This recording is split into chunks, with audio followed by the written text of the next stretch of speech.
Good morning all, welcome to the latest Modern Employer seminar, somewhat delayed for obvious reasons. It's hugely exciting to have this seminar back in person, though I should let you all know that we're also streaming online. We have lots of clients around the country and also locally that have opted to follow this virtually today, which is terribly modern, flexible, a little bit scary because everything we say is being recorded and we can't deny it.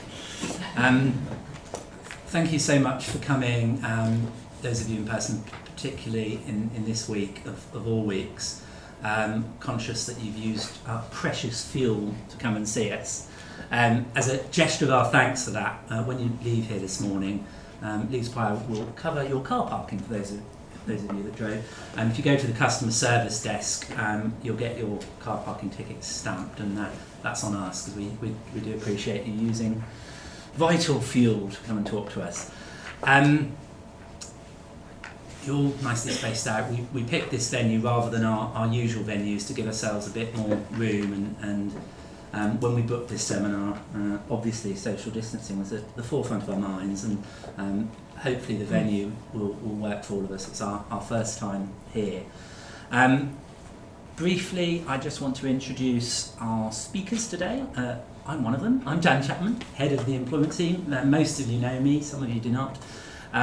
You're also going to hear from Sarah Appleton, who's also a partner in the employment team, and Lucy Whipps, who's a partner in our commercial property team. At the end of the session, we're going to do a Q&A. Please stay around and talk to us if you want to, but equally if you need to get off, then that's fine. You'll be able to meet some of our other lawyers. We have two new shiny lawyers in our employment team. James Connolly, put your hand up. Nick Price, where's Nick? Right here, back. And Harriet and Gareth, most of you will know, experienced lawyers in our growing employment team. Lucy's here, and two of her colleagues, I believe, Georgia and Matthew, from our commercial property team. So feel free to talk to any of us at the end if you wish. For those of you, most of you have attended some of our previous Modern Employer seminars, and it's almost as if we had some foresight as to what was coming, because the theme had been really, rather than focusing on just the sort of negative, depressing, scary, aggressive aspects of employment law, we've been trying to focus for some years now on some of the more empowering elements, and not through choice, of course. I think those issues now are only more important than ever.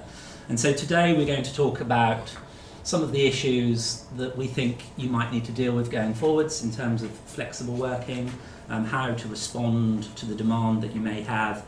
And Lucy, we always try and bring in a guest speaker from another area of law because no one wants to hear from the employment lawyers all morning.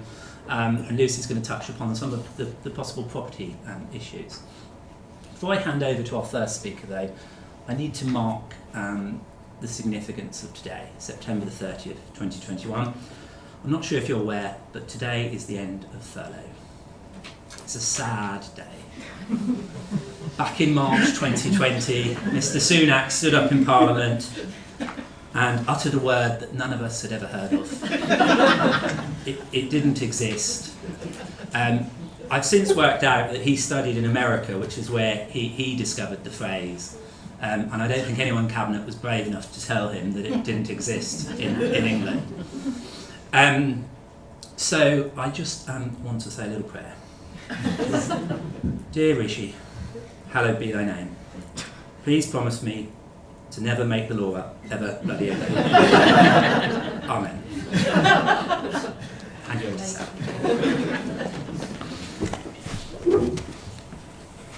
That's quite an introduction to follow, so I'm not going to pray to you, you'll be curious to know. So, what does flexible working look like in 2021? A bloody lot different to 2020. So, I dug out the invite for our Let's Get Flexible seminar, which was supposed to take place on the 19th of March last year, 3 days after Boris had told us all to work from home, if we possibly could. It very, very optimistically says Sarah Appleton will be discussing the modern employer approach to a shift away from the normal working patterns towards a more fluid working style that the Google generation demands. Not that anymore, is it? The long and short of it is flexible working, whether you like it or not, is now a thing. It's no longer a Google generation thing. It's a pretty much everybody thing within reason. So we've probably got to get on board with it and work out what we're going to do about it, how it fits in your business, and how it fits with your staff. So whilst I could give you lots and lots of technical ways to get around flexible working, I could tell you how to reject a request, I could tell you all of the things that employers must do to even get through the door to be able to make one. It's not really the point of the Modern Employer seminar, although of course I will tell you all of that if you call me up afterwards. And I would also question in this sort of new world whether that kind of blanket no to flexible working, is it really worth it in this new world that we're all now finding ourselves in?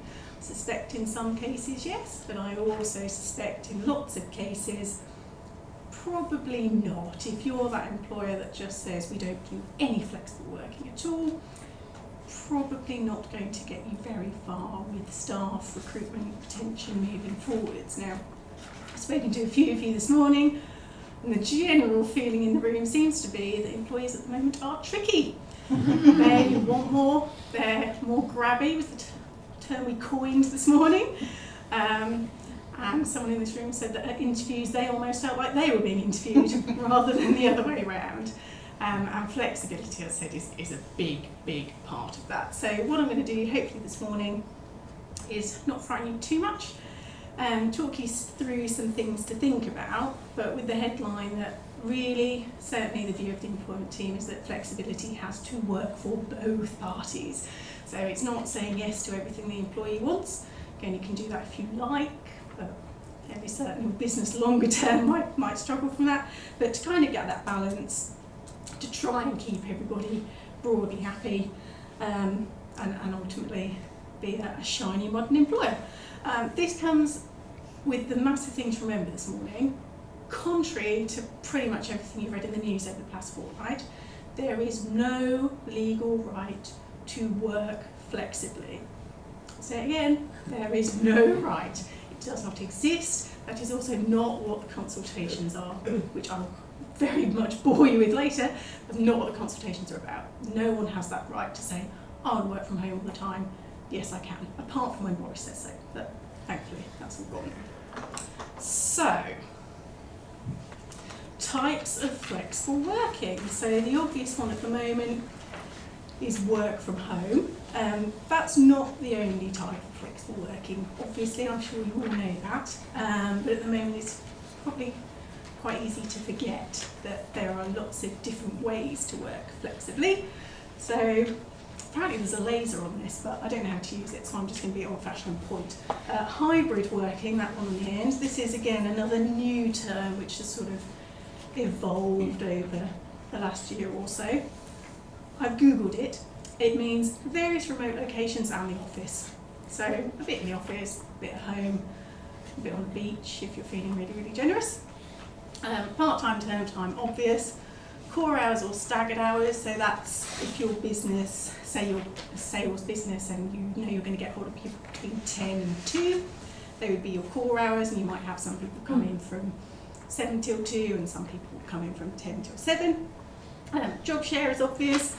Compressed hours is where you do your contracted hours in fewer days. So you say, well, I usually work 35 hours a week over 5 days, but I can smush them all up, work longer days or work more efficiently, so I'll end up doing fewer days in the week. Annualised hours, that's where you, instead of saying you work 35 hours a week, you say you work 1,000 and something, whatever it is. Maths. I'm not good at maths, you all know this. 1,000 something hours in a year.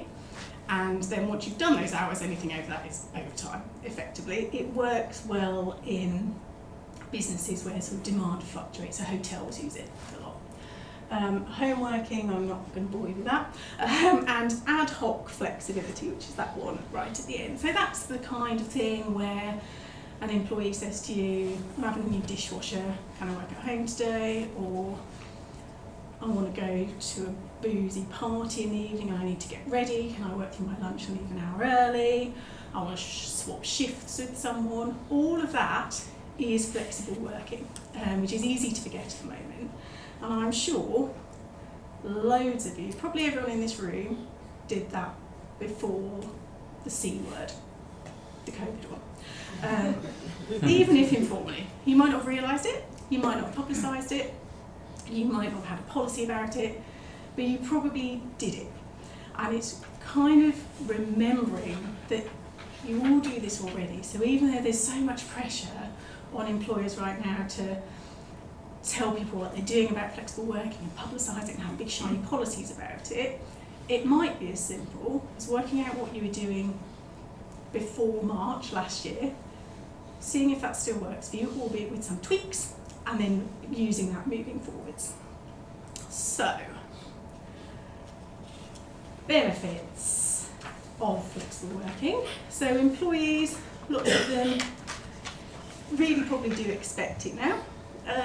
Reduction in sickness absence, we have found ironically, and I know a lot of our clients have found, that sickness absence has gone down remarkably during this sort of more flexible period. Whether that's because everyone's shut in and not catching a cold, they may not be linked, but certainly a reduction in sickness absence is what we've seen of late. Arguably, certainly employees would say, improved employee engagement and increased productivity. Again, I should have put a big sort of question mark on that. I think that's true to the extent that working flexibly, and particularly in this instance working from home, is used correctly. So if you're busy, or you've got a big project or a meeting piece of work or something hugely confidential, working from home, yeah, absolutely, I agree, you probably are more productive. If you've got not a lot on, you are probably less productive when you're from home. You'll put the washing on, you watch Netflix in the background. If you're in the office, you wouldn't usually, unless it's a really big game, so Dan tells me, log up BBC Sport, watch cricket. You would find something else to do, wouldn't you? So it's sort of pros and cons in that. Employers, obvious recruitment tool. It is going to be a biggie, so you may as well get on board with it. Reputation, again, do you want to be seen as that sort of dinosaur that doesn't do flexible working at all? Probably not. It's modern, obviously, I had to put on the slide. Reduced turnover of staff, and then we go reduction in overheads. Now, I'm not going to cut across what Lucy's going to talk about, mostly because I don't understand any of the words she's used in her slides. But clearly, if you've got less people in the office, or you've got staggered people in, you might be able to save on sort of desk and office space. You might be able to save stationery. Certainly in our office, we've gone a lot more paper free, because I don't have the reams of paper that I like in the office at my house. You might save on milk and tea bags, electricity, all of those sorts of things. So those are sort of, in a very broad terms, the benefits. Challenges. There are a fair few, but they are all, within reason, able to overcome.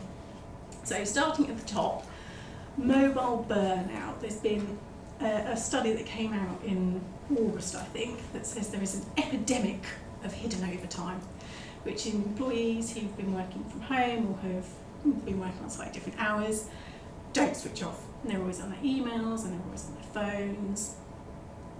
I mean, I guess the first point is, as a less modern employer, do you care? Is it good for you that all of your staff are working all the hours, in which case, great. If not, are there ways that you need to think about to stop that happening? So some employers enforce holiday, make sure people switch off. Some people have been able to switch off access to emails and phones and things over holidays or weekends. I know some businesses actually force you to take 8 weeks at a time every 5 or 10 years or so you really switch off and have a break. But that's something to consider about.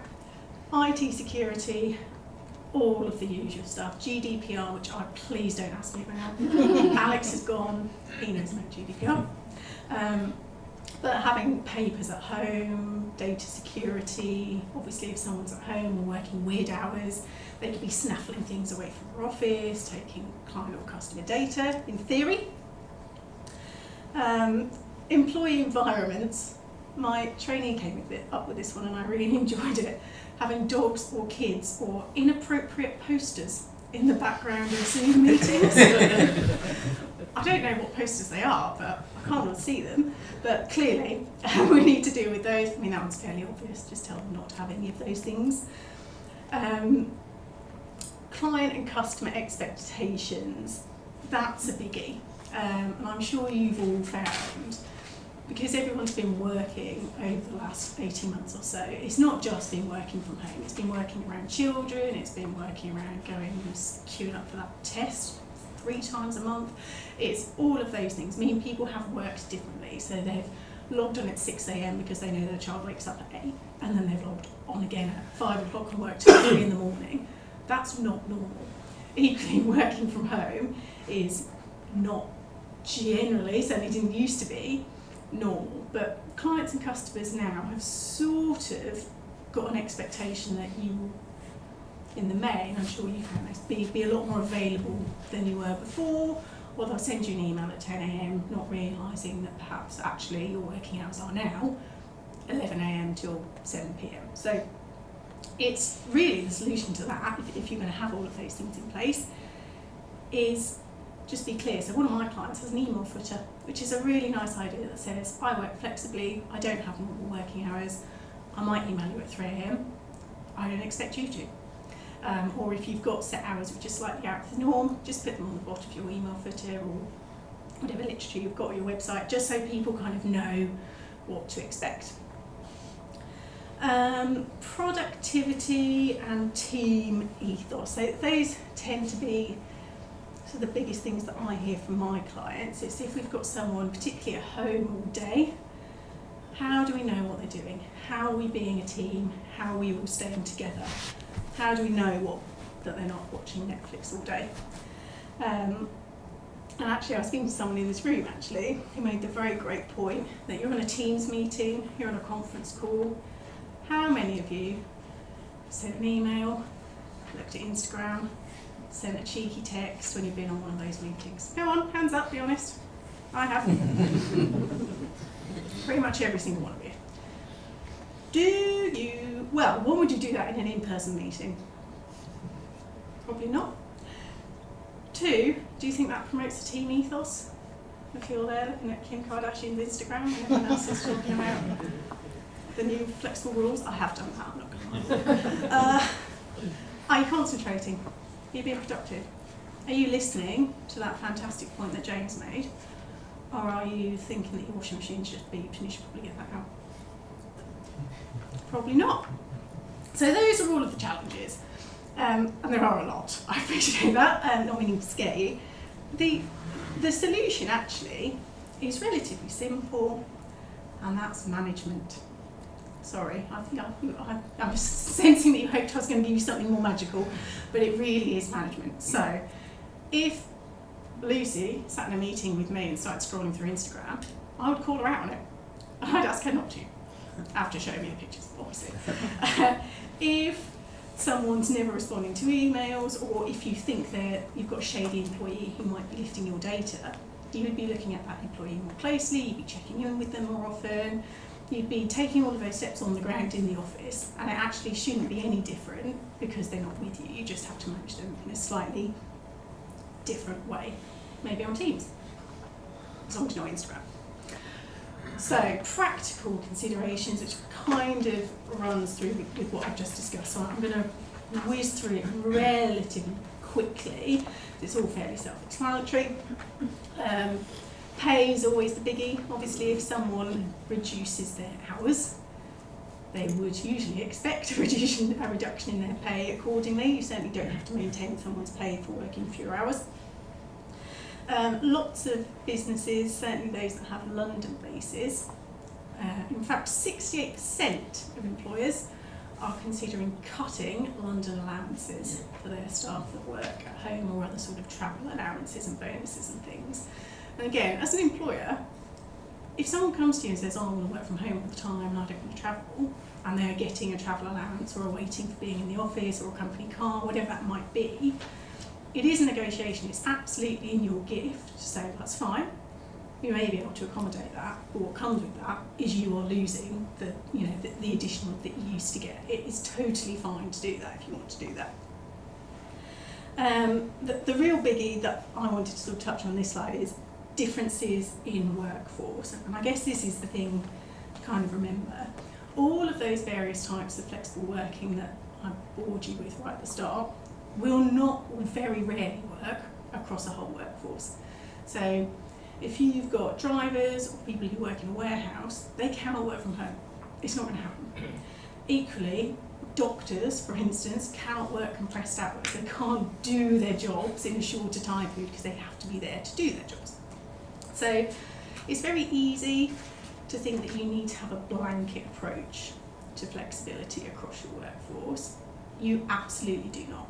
You can treat different pockets of people differently, depending on their job role, depending on their seniority, frankly, depending on whether they're a good employer or a bad employee. You can have differences, and that's the whole point of flexibility, is that it really can be flexible. So I guess that's the key point to remember from that. So, my current top tip is reset. And by that I mean, just because it worked between March and now, Christmas, whenever it was, it doesn't mean that's how it should work. It is not okay for MDs to be the only one in the office scanning in post. That's not how a business should work. It might have had to work like that during COVID, but it's certainly not what we would be selling as a wonderful business model particularly. Equally, whilst I appreciate lots of parents had to be at home with their children, they were trying to work, they were trying to send emails, they were trying to do Teams calls, and it may have been hilarious when little Johnny popped up with his grubby little hands. It's not probably okay now. And that's okay. It's resetting everybody's expectations as to what works for your business. And that's kind of the key as part of that reset, is set those boundaries as to what is and is not acceptable now, and work out what you want. Again, blank piece of paper time, erase the last 18 months from your memory, think about what you did before, think about what you've learned, and think about what you want, because this is the time to really kind of grab hold of it and think about it as we're coming out into this kind of brave new world. A few of my clients with that in mind are doing a sort of phased approach. So they're not saying, right, the new rules are whatever they are from now. They're saying we're going to test out working in the office, I don't know, 2 days a week and being at home for 3, or working staggered hours, and we'll review it at Christmas time. And that's a really, really good idea right now, because none of us really know what's going to happen over the next few months. I wouldn't want you to tie yourselves down to this is what's going to happen absolutely forever, because as we all know in employment law, at some point you're going to want to get out of it. So let's be vague and flexible. That's the theme in terms of giving yourself that wiggle room for when things change, and things might change. My also key point is it is okay to ask staff to come to the office if you want them to. Now, it wasn't before, but it absolutely is now. For any wisecrack that says my contract has impliedly changed because I've been at home, well, 1, they shouldn't do so much Googling, and 2, they are wrong. That is not the case. No one's contract has changed by virtue of the things over the last 18 months, unless you've sent them a letter telling them that your contract has now formally changed forevermore.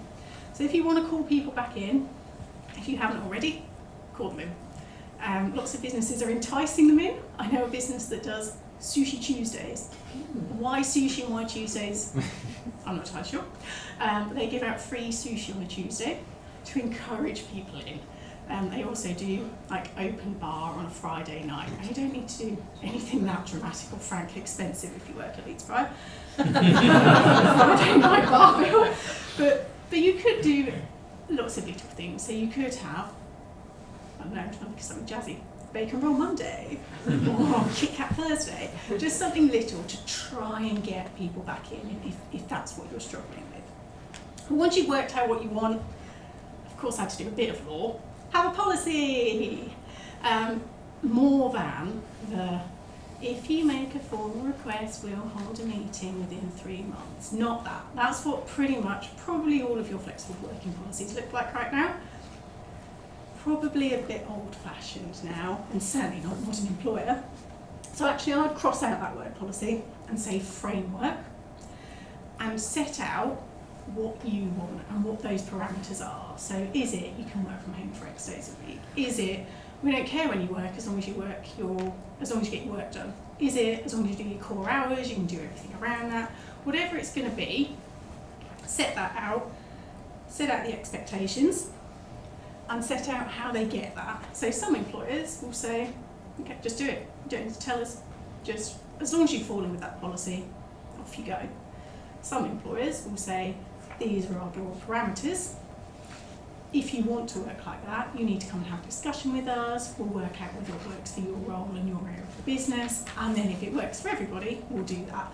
My view is that's probably the better way to go. You do need a bit of visibility and a little bit of control about what your staff are doing, but you know, there's lots of variations on that theme. And communicate that policy clearly. So you might have this lovely policy that you've paid me and Dan and the team lots and lots of money to draft. If you've just saved it in your R drive or put it on your intranet, it's not going to do a huge amount of good. Because one, your employers aren't seeing how lovely and wonderfully flexible you are.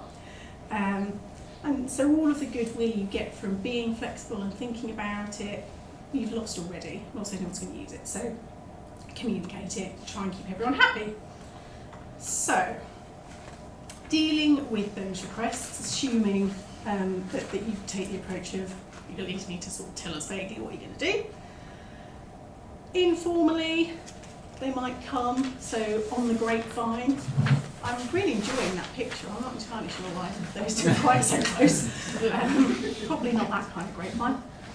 But if you hear on the grapevine that someone's thinking about working flexibly, as a modern employer, call them out. We get so many employers come to us and say, oh, we've heard that so-and-so's resigning, we've heard that they might want to cut their hours, we've heard that they might be retiring. Just go and ask them. Absolutely fine, there's no harm in that, saying this is what we've heard, open up that conversation, and that's a really good modern way to kind of move things forward. At an interview, people, certainly we've heard this morning, from my rounds this morning, people are asking pretty much before they've even been offered the job, how flexible you are and what you want to do. Again, if you want to be super modern, go forward with that conversation, be the person to raise it, ask it as a question in your interview. You know, what do you want in terms of flexible working, what are your expectations? The good modern employer side of me says that's great, it's really good PR and it's really good for your reputation. The side of me that you probably all know a little bit better says if they give you an answer that you don't like, you then find another reason not to give them the job.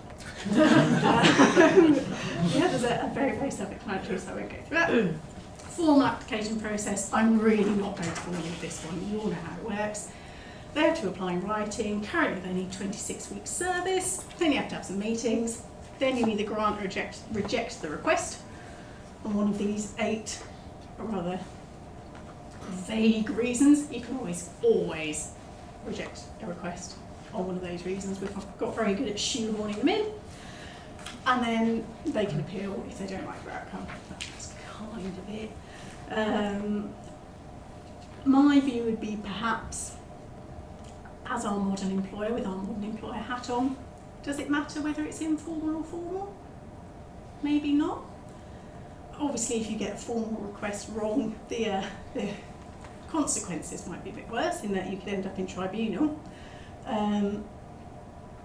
But actually, if we're putting our best practice modern hats on, really the process should be largely the same when someone asks you to work flexibly, which is all of these things. So the first one is breathe. I appreciate that feels like an odd thing.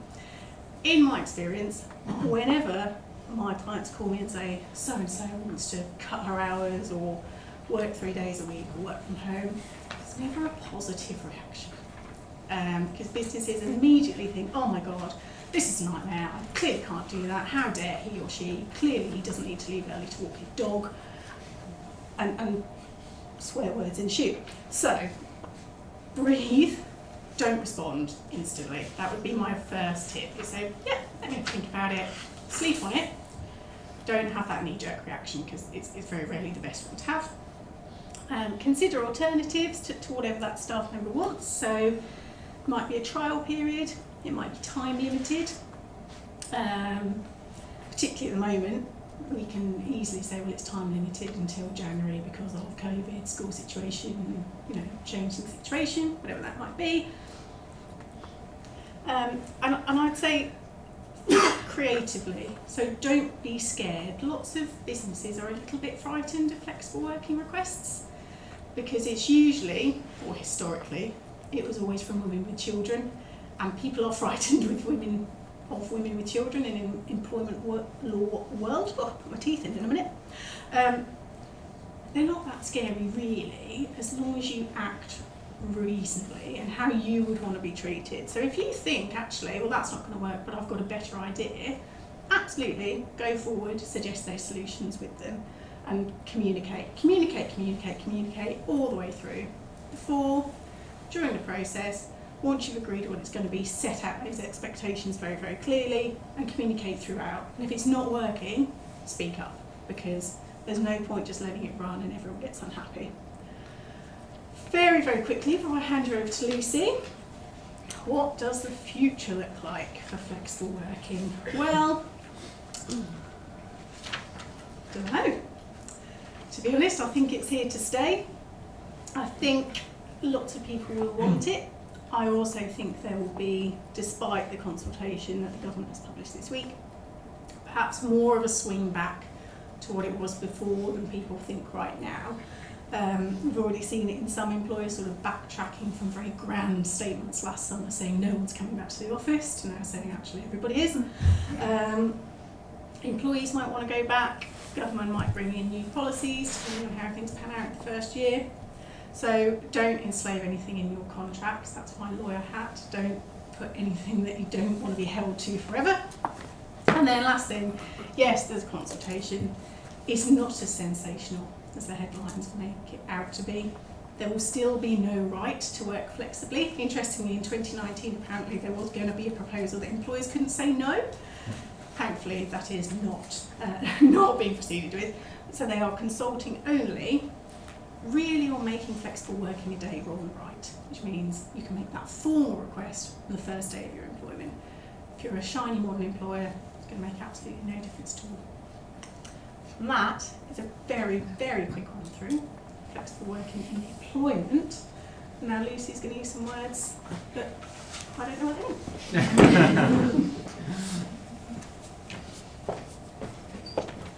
Morning. I feel I should open just saying covenant, just get that out of the way. Right, so we've talked about our beautiful, modern, new flexible workforce. Now how can we attack our traditionally inflexible assets, our property? So we now know accounts are working from Abu Dhabi.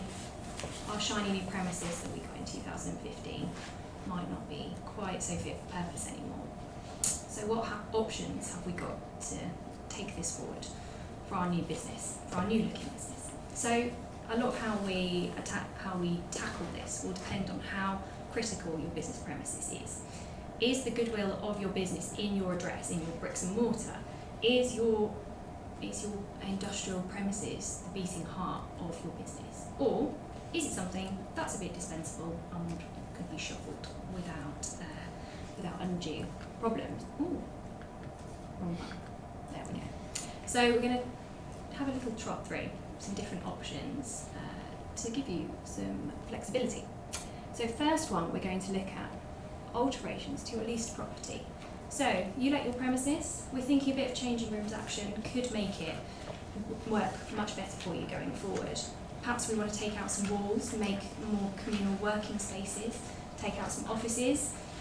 Let's just pause for a moment. So before we do anything to let premises, we need to dust off that 50-odd page beautiful document that you've got shoved in the back of a filing cabinet called your lease. Let's look at it, make sure those alterations are going to be, first off, cost effective. Now, how long have we got left on that lease? Are we going to spend a lot of money for fairly potential short-term benefit? Let's have a look at when it expires. Is it protected? Have we got any contractual or statutory rights of renewal? Let's tackle that first and see if we can make that work. And if not, is it worth having a chat with your landlord? Can we do a re-gear here? Maybe get a bit of a deal. If you've got premises that are retail or potentially hospitality, not a fantastic market for retail premises at the moment, so perhaps you might be able to get a cheeky landlord contribution or a further rent-free period. So let's have that discussion up front and have a check. We also need to be aware of these pesky things.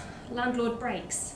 They are in there, so your landlord could potentially end your lease term early, which could scupper your swanky new fit out or putting your ball pit in or whatever you may wish to do to make your beautiful premises more modern. The other thing that the property lawyers will love to do, and is absolutely critical, is then checking the terms of your lease to see, are you actually allowed to do what you'd like to do? So what needs landlord consent? Do you need consent for alterations? Do you need consent for planning permission? Let's look at that first off and approach your landlord with a sensible pack of information that means something. The amount of times I have seen clients go to a landlord with a sketch drawing of their alterations is unreal. Landlord wants to protect their asset. They want to keep their tenants happy 9 times out of 10, but they need enough information to make an informed decision on what they're consenting to. So go with some proper drawings, please, with measurements on. Let's give them a pack of information with, we're going to need planning, we need your consent for planning. Let's guide them through the lease, make it easy for them to say yes. Now sometimes that landlord has absolute discretion on whether they approve or not approve that application, but let's give it the best chance. One big thing to flag is, whenever you ask your landlord for anything under your lease, chances are they will charge you for the pleasure of their consent. So we're talking lawyers' fees, agency fees, surveyor fees. So again, by making your application really efficient, you give yourself the best chance to keep those to a reasonable level. Now, we've got our consent in principle. The other thing we should be checking is our reinstatement obligations in our leases. So, at the end of your lease term, is the landlord going to be expecting you to strip out this beautiful mezzanine you've just put in your industrial premises, or this really beautiful new cabling you've put in to give you some swanky broadband in your offices? Let's tackle it, let's find out what it is, and let's get it agreed up front. Let's not take it out at the end. This is an asset to the building. Now, this is something that landlords will use as a negotiation chip at the end of the lease and the dilapidations process. Tackle it head on, get it agreed, take one thing off your worry list at the end of the term. Also, if we need to plug our new alterations into things like internet or electricity, might need to speak to Eastern Power Networks or our friends BT. They can take a while, so let's build that into the time frame, get that managed early on. The other thing that we will just want to check for you is make sure you're not bitten by the costs of these alterations twice, in that they're not rentalised at any outstanding rent reviews. You don't want to pay to improve your premises and then pay more rent for the pleasure of having improved premises. So let's get that checked. The other key question that your landlord will be thinking is, with these alterations, are you changing the use of the building? So do we have a warehouse and we're now putting some sort of jazzy retail area into your premises? Is that use allowed A, by your lease? Is it allowed B, by planning? So take a step back, look at it, provide a nice coherent package for your landlord. Company owned property, much easier. You haven't got to speak to any landlords, happy days. We do, however, potentially need to speak to our friends at our local authorities to make sure we don't need any planning. So some alterations will be permitted by permitted development or similar, but let's make sure we're asking for permission and not forgiveness. It doesn't traditionally go brilliantly, going down the forgiveness route, so planning permission, building regulation consent, all of that jazz. And particularly looking forward for your businesses, if any of you are looking, any business owners are looking to exit in the future, let's get our paperwork in order. Anyone buying your business is going to be going through all of this stuff, usually me. I will be looking for it, so let's get it all in a pack, all nice and beautiful. So we're dealing with it early on. Also, if you've got finance on your building, if you bought with a beautiful mortgage, your mortgage deed will restrict alterations without bank consent. Banks love security over their asset and security, so we're going to need to approach them probably if we're doing anything major. There's some tricky tax around construction and VAT, so get some advice if you're planning some serious money, capital allowances, construction industry levy, all that stuff. Get advice on it, and again, SIL, that's another nice little kicker from the local authority where you pay additional money in some local authorities for extra square footage that you add onto your premises. So let's get it costed. Is it cost effective? Okay, maybe things are going brilliantly and we need more premises. Happy days. So if we're going to let premises at heads of term stage, let's learn from the last however long it's been, feels like 6 years. Let's build in some flexibility early on into your lease. So let's give yourself some options going forward, some nice tenant breaks where you can end your lease early and walk away if things are going brilliantly and you need a bigger premises, or you just don't like it anymore. Let's think about whether you need to fit out that premises to make it suitable for your use. Let's build in that consent straight away into that lease so you don't have to go back later and you have some certainty that you can just crack on once you sign on the dotted line. Let's check about if you're taking ambitious premises that's slightly bigger than you need, can you share occupation of it? Have you got some really cool group companies that might come and share your business premises? You're going to underlet part of it. Let's think about that early on, build it into the lease so it's a lot easier to deal with as and when it happens. And similarly, if you're purchasing, great, let's think about SDLT, VAT, all of that good stuff. Let's talk to your accountant. Tax planning, if you're buying it in your name, your business name, make sure your asset's in the right place. Let's also check the terms of any funding that you've got in terms of the timing expectation. If you need to move quickly, banks like things done properly. They do often have a set time, set of things that need to be ticked. That takes time. Let's also think about, with any construction matters, getting advice on the terms of those appointments, the warranties, the contracts, early doors, just to make sure, again, we're setting off on the right foot. So downsizing. We've got a bit too much by way of property assets. We need to get rid of some surplus property. We can sell it if we're owning that asset in our own right. Again, think about tax advice, think about capital gains, all of that stuff, so talk to your tax planner. And in terms of let property, we would like to get out before the end of the term of your lease. Have we got a break right that we can pull the cord on to exit early? Now, break rights, property lawyers love them. It's really boring, so I won't go into that in detail, but in short, they need to be exercised to the letter. Landlords generally love, to an extent, love their tenants. They want them to pay the rent for the end of their till the end of their lease term. They don't want the business rates liability. They want someone paying towards the service charge. They don't want to let you go without a fight. So make sure that break clause is exercised perfectly. Otherwise, they will pick it apart and say, no, you are staying.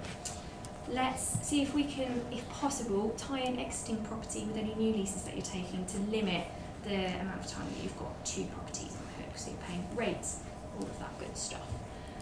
If you haven't got a break right coming up and we haven't managed to agree an early exit with the landlord, perhaps we need to look at transferring that lease onto someone else, so assigning that lease, or potentially underletting your property to offset your liability to someone else. So again, that will be down to the market. Can you find someone suitable to take on those premises? The thing to bear in mind with these 2 points is that you are not off the hook contractually with your landlord. You have ongoing contingent liability until that lease comes to an end, either naturally or, in the case of assignment, it's assigned onwards again. So I think the key takeaways with flexibility in property, that you can get some flexibility. It's not always the quickest, but we need to plan ahead. Again, breathe, great advice. Breathe, take a step back, speak to your tax advisors, speak to us, particularly if you've got a lease. Let's go through it methodically and see if we can plan. Now, over to Dan. Thank you, Lucy. I learned more about property law from you just then than I did in 4 years at law school. Predominantly because property was on a Thursday morning, Wednesday night was student night out. I sort of dodged property law, absolutely nothing about it.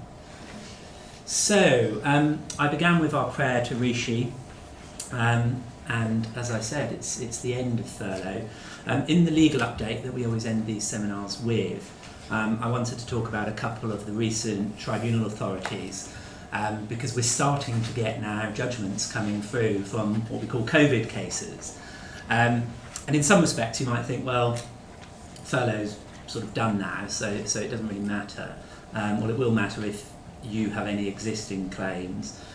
But the reason it also matters is that we're starting to get a feel for the attitude of the courts to COVID-related employment law issues and the extent to which the judiciary are giving employers a break in reality for the fact that they were making rushed decisions in difficult circumstances.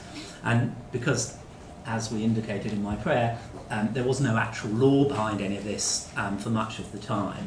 As employment lawyers, we've all got very excited about these cases, and I think we can learn some interesting principles going forwards. Two contrasting cases here. The first case, the claimant was a live-in carer.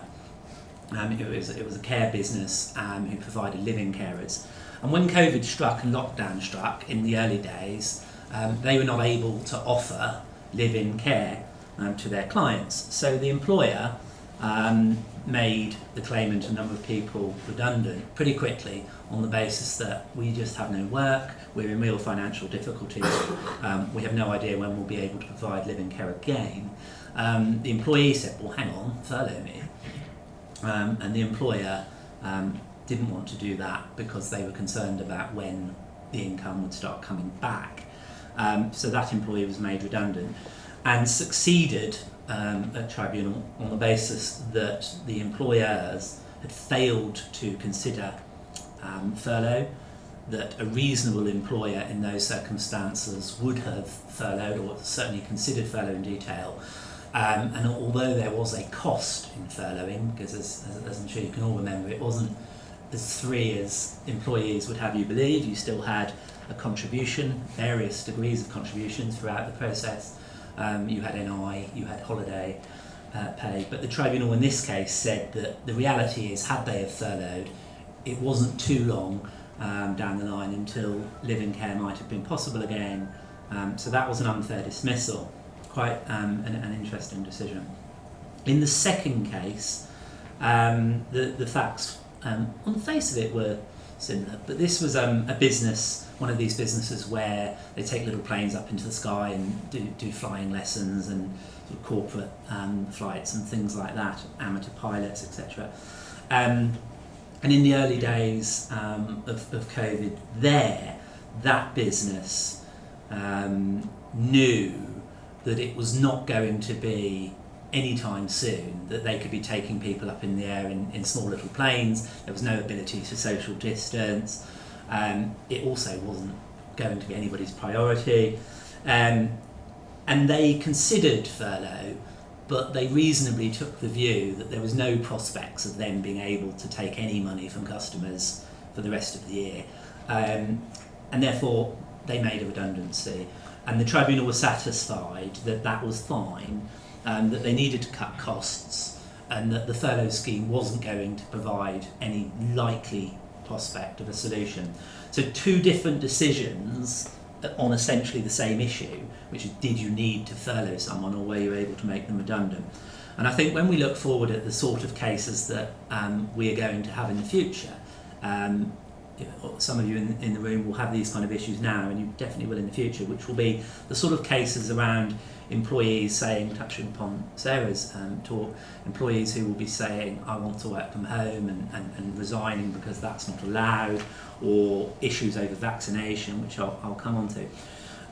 The great news for us as employment lawyers is I think we're going to be really busy with tribunal claims over the next few years, because there's just new battlegrounds. And I think these decisions are an early indication of how these cases will be approached. And as ever, as you all know, certainly the HR practitioners in the room know, it's all about reasonableness. It's the most key word in employment law. And it's about demonstrating why you're doing something. If you're imposing a vaccination set of rules, or if you're refusing work from home, it's about documenting and demonstrating that reasonableness. In the aviation case, they were able to do that, whereas the care home were pretty flippant. They just didn't document anything. They just said no to furlough. With a little bit of care, with a little bit of work, that case would have gone in the other direction. I just need to talk about compulsory vaccination, and I'm touching upon it firstly in relation to care homes, but then I just want to open it up a little bit more generally, and maybe some of you will have some questions on this at the end. As I'm sure you all know, if you were a care home, then you have some pretty significant and controversial developments to consider, which is from the 11th of November.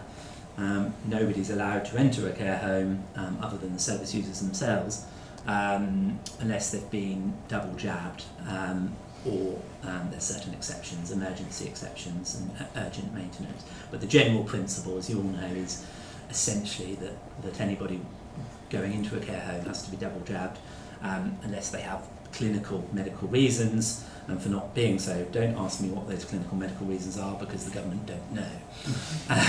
They're going to tell us at some point. It's also, though, important for more businesses than you might immediately think about, because if you in your business ever enter care homes, I was talking to a client yesterday who's a burglar alarm installers, and they hadn't thought about it, but they go in and do maintenance at care homes every 3 months, and that doesn't fit under the urgent maintenance because it's a routine visit to care homes. They therefore have to make sure that the guys they're sending in to do the burglar alarm maintenance are double jabbed. So if in your business you do any work with care homes, if you're in IT or cleaning or anything like that, and you work with care homes, then you need to be aware of this from the 11th of November. But the wider principles are interesting because we are starting to see now, I would say, a bit of a turning of the tide, in that 2 or 3 months ago, most of our clients were taking a fairly remote view to it, in that I think most people were saying, look, it's not really our business to ask our employees whether they've been vaccinated, and certainly even if we do, we're not going to get too dictatorial about it.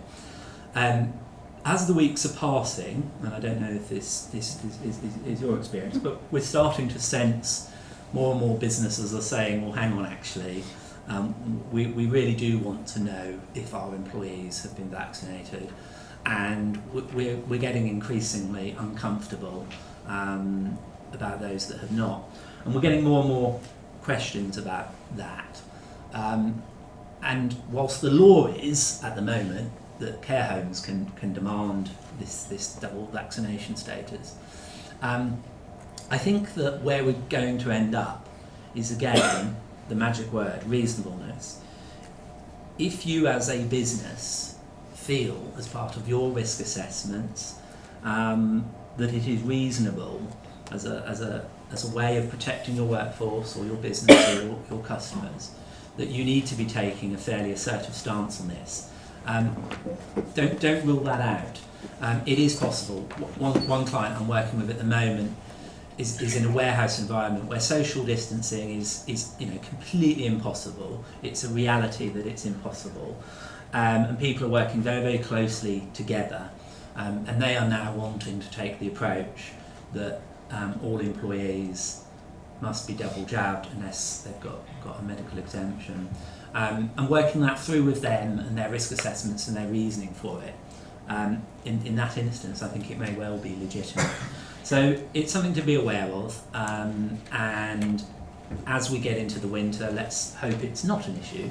But if it does become an issue again, and it becomes clear that you feel it's something you need to deal with, then talk to us about it, because I suspect you'll find you might have more options than the mainstream media would have you believe at times.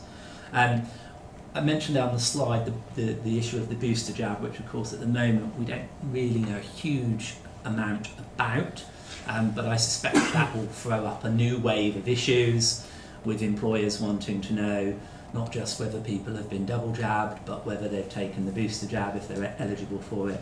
And all of these issues will come again. But if you have any questions at the end on this topic, then let's go into those.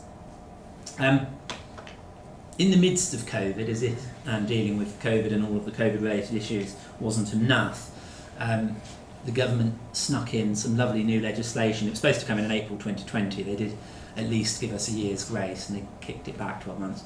But April 2021, IR35 came in. I'm sure you've all heard of that. And in the private sector, that is now enforced. It's been enforced in the public sector for some time. But if it gives you any comfort as to how complicated it is, I found it very amusing a few weeks ago to read that the government's Department of Work and Pensions have been fined 88 million by their friends Two Falls Down, the HMRC, for incorrectly determining the tax status of their contractors. Basically, the Department of Work and Pensions had a load of IT contractors in to do all their whizzy IT systems, used HMRC's tool, which told them they were genuinely self-employed, and there was nothing to worry about. HMRC, someone sort of walked down the corridor, said, I'm not sure about this, investigated and fined their colleagues 88 million. It's kind of shuffling money from one department to another, so I suspect there's some politics going on there. But it rather demonstrates how complicated this issue is. And you'll be pleased to know I'm a bit of a geek on IR35, so if anyone ever wants any advice on it, I actually really enjoy it. I'm not sure anyone else in the team does, so you'll probably end up with me on that. But if you are a business that is heavily relying on self-employed people, genuinely or otherwise, contractors, then please do take this issue seriously. I had thought that actually HMRC wouldn't be investigating IR35 self-employment status issues for some time because their focus is on fellow fraud.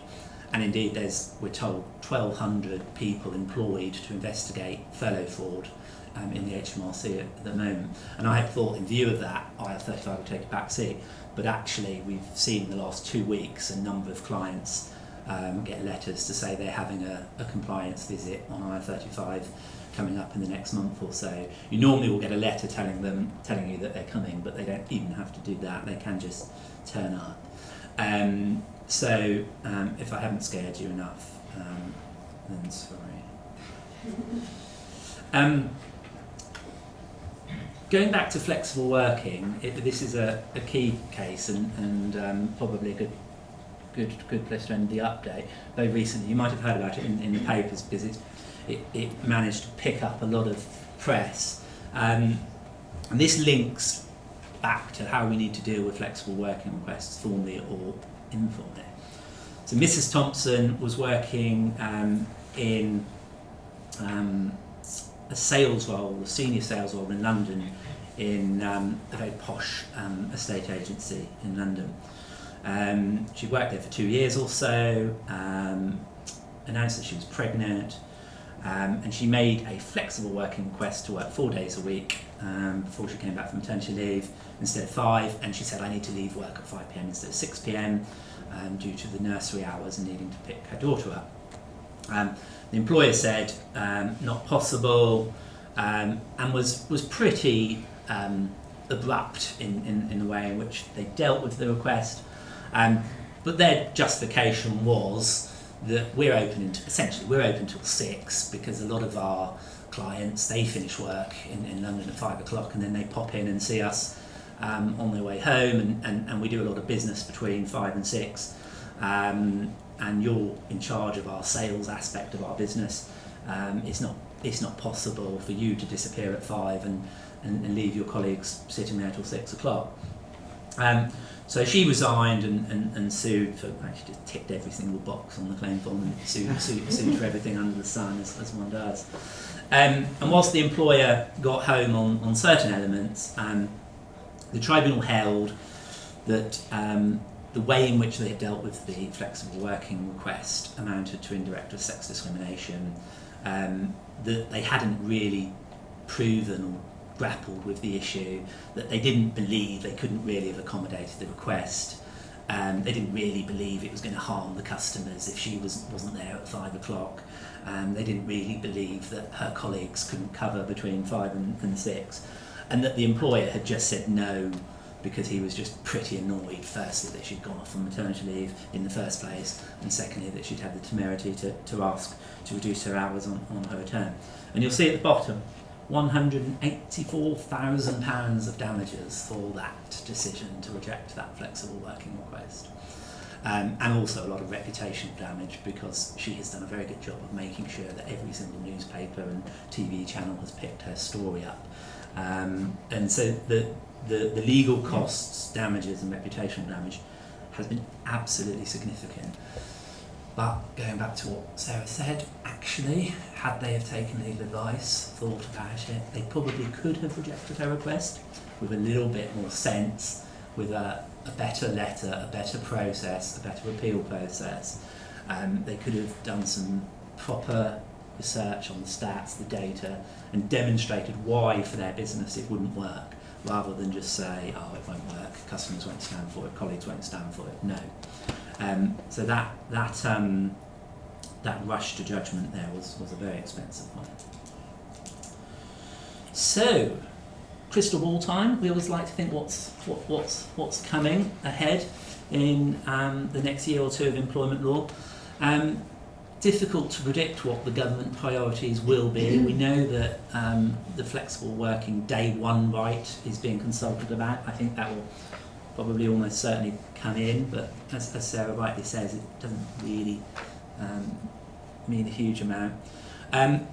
I suspect we will see some employee-friendly changes to the law for very compelling political reasons, because I'm sure you'll have all noticed this week, in the last week or so, that Keir Starmer is very much majoring on workers' rights, and as part of the next general election, if we can even dread to think of another one of them, I think a key battleground in the next general election will be workers' rights.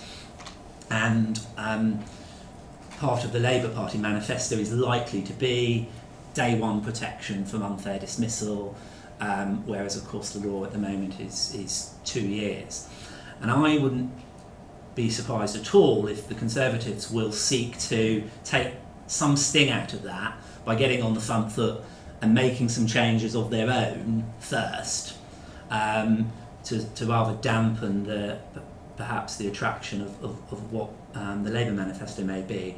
So the 2-year rule in unfair dismissal, which we also joyously rely on from time to time, could well change, I think, in the next 2 years. That's a possibility. It used to be 1 year, many of you will remember, and I do wonder if it might go back to that. I don't think it'll be day one in this government, for sure. The minimum wage is, as you know, a key battleground as well, but I don't realistically see that we're going to have much movement on that, because the government know that employers have got the NI to deal with next year as it is. So I'd be surprised if we see significant moves in that respect. I think we might see some changes with redundancy in terms of the value of redundancy payments, and I was reading something about this last week. One of the things that the government are very proud of is how the furlough system, there's no doubt about this, the furlough system did prevent a lot of redundancies. It might also have cost us as taxpayers an inordinate amount of money to pay people to sit on their backsides for a year, but that's another whole different subject. But what it did do is save redundancies, and actually the cost of when someone is made redundant to the state is huge.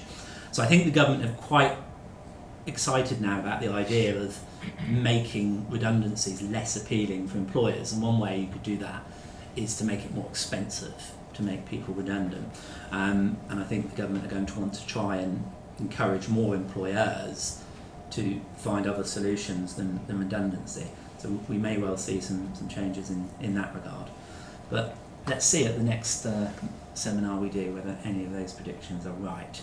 So we will now throw this open if anyone's got any questions on, it can be anything that I've talked about, Sarah or Lucy, or indeed, dare I say, with some trepidation, anything at all about law, definitely. Talk to me about shoes if you want. But, so, I've got a question. yes. So the double vaccination status. So you get an employee who can be vaccinated, but for whatever reason refuses to be double vaccinated. Yes. Let's say they're in a care home setting for Yeah. this purposes. Yeah. So presumably you then follow a fair dismissal process, SLSR. Correct. presumably. Yes. Is the employer then protected from an unfair dismissal claim because the government have said you have to be double vaccinated? Yeah, I mean, that's... And they've gone through, there's nothing else Yeah. this employee can do, you know, Yeah. if they've done all that. That's a tremendous question, and we were thinking about this when this was coming in. We said it's all very well the government saying this. Are they going to indemnify employers? No, they're not. I mean, what the law has said essentially is that if you dismiss somebody for refusing to be vaccinated, subject to following a fair procedure, which includes looking at whether you can redeploy them somewhere else where they don't need to be vaccinated, you can rely on the sum of a substantial reason defence or the dismissal for a statutory breach of a statutory enactment. But you still got to follow a fair procedure, and there's nothing at all to stop that employee bringing a claim saying it's not sum of a substantial reason.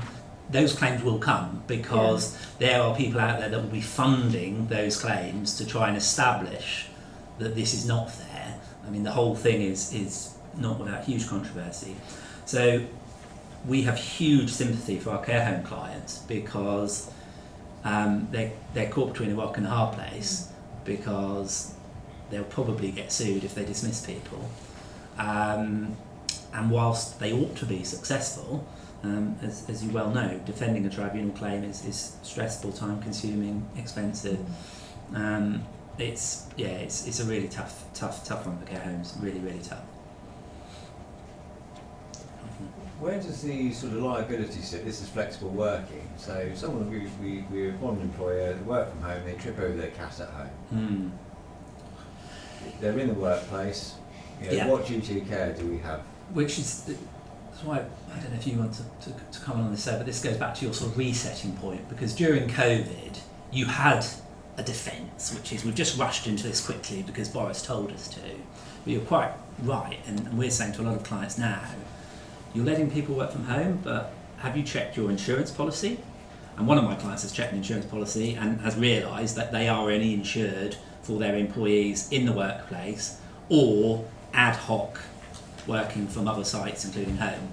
So if you have someone at home permanently, there's a good chance your employer's liability insurance doesn't cover you. So you have to look at amending your insurance, and that might come with a premium increase or certain conditions. So I believe some insurers are saying home working's fine, but you need to have regularly risk assessed physically their working environment, which might be possible if they're local, but if clients are taking on home workers all around the world, are they actually going to go to their homes and check the wires and their floors and so forth? So these sort of issues are only now really being thought about, similar with data protection and IT security. I mean, most employers were allowing their employees to put previously sacrosanct confidential data systems through their BT internet Wi-Fi at home that doesn't even have a password on it. And the potential for data leak from your employee who didn't have a secure broadband line, you're going to be liable for potentially. But again, during COVID, everyone just thought, well, let's just wing it. And those things have to be properly thought through post-COVID, which is why it's so vital to not agree anything permanent at this stage. And products will adapt, and insurers and IT systems will all adapt, one assumes, but I don't think we have it at the moment. Would you agree with that? Well done. Gold star. Thanks. Thank you. Good stuff. Good. Any other questions? I think one of the interesting things about hybrid working, particularly remote working to a degree as well, is that previously we've had flexible working in the office, Yes. in which case we would work a set number of hours, maybe log in at 10, maybe log in at 11. Or we've worked from home, remote working, but we've been expected to be logged on our computers from 9 till whenever. Yeah. I think with hybrid working, the dynamics have changed completely, and you're relying on your employee. You have to trust your employee. Yeah. So it means we start to move towards measuring output rather than input. Yeah. We don't mind how many hours they're set at their computer. What we do mind is what they produce at the end. Yes. I wonder if you see any changes to contracts that reflect that. Yes. Very early stages, because I'm not sure most people have fully had the opportunity to address their minds to it. But I have one client who is already along those lines, and they're very much in that instance. They give employees projects, and a project takes anything between a week and 3 months to complete. So their contracts are very much around, you must work whatever hours you need to deliver the project on time. And they're not interested in working hours at all, or locations. But the contracts, you're absolutely right, need to be really, really thought through if you're going to go down that basis.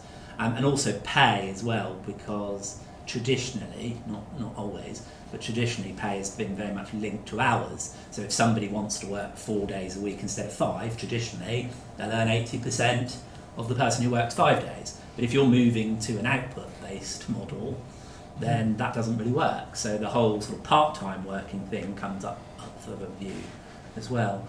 But contracts need looking at in the new world, both in terms of the output point you make and pay, but also place of work clause, because there's tax issues again that people aren't thinking about. But if your place of work in your contract still says it's the office in London, but in reality you're working from home, you can't claim business expenses to go to London because that's your place of work. And, you know, there's all sorts of issues that need to be thought through in that regard as well. Contracts of employment certainly need a review, I would suggest, once people have worked out what they're doing going forwards. In terms of vaccination status, is it sufficient to just ask employees to confirm their status and then rely on that if there's an issue later down the line? Yeah, outside of the care home issue, you have to decide as an employer how trusting you're going to be. We in our business, I can say quite openly, we ask people if they wouldn't mind letting our HR manager know their status. We didn't tell them they had to, but I might have hinted that I'd like them to tell. And I think 99% of our staff willingly gave that information. We haven't asked for evidence of it. I mean, they could be lying to us. They could have told us they're double jabbed and they're not, but I'd like to think we don't employ fundamentally dishonest people at this point. So you have to make your own. You have to make your own assessment. You have to make your own assessment of the level of intrusion and trust that you have with your staff. But I'd like to think most people are taking this issue quite seriously. Any other questions? Grand, well that's wonderful. I hope there's been some interesting topics for you to think about. We're all going to be hanging around upstairs the next half an hour or so, so if any of you would like to have a chat on a more private basis about anything, then please take the advantage of having access to lots of 3 lawyers. But if not, Pete's reminded me to ask you to fill in feedback form, which I guess you've got in your packs. And we'll be inviting you to the next seminar. As I said at the beginning, if you did drive, then when you go upstairs, I think Becky will point you to where the customer service desk is, and you'll be able to get your parking stamp. Is that it, Pete? Anything else I've not said that you need me to do? Thank you. Wonderful, thank you all. Lovely to see you again in person. It's been brilliant to have some friendly faces back amongst us. It is been sorely missed, so thanks for your support, and thank you to all the online people. See you soon, hopefully. Bye.